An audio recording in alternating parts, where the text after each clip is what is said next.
యోహాను రాసిన సువార్త 91 పేజ్. కాబట్టి యేసు మరలా వారితో ఇట్లనెను, గొర్రెలు పోవు ద్వారమును నేనే.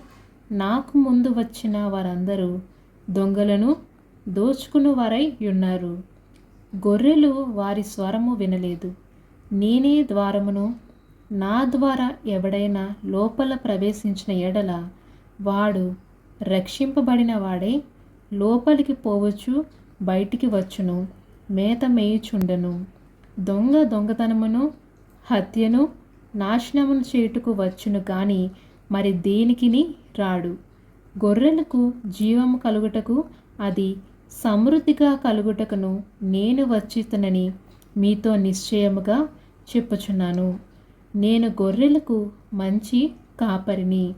మంచి కాపరి గొర్రెల కొరకు తన ప్రాణము పెట్టెను.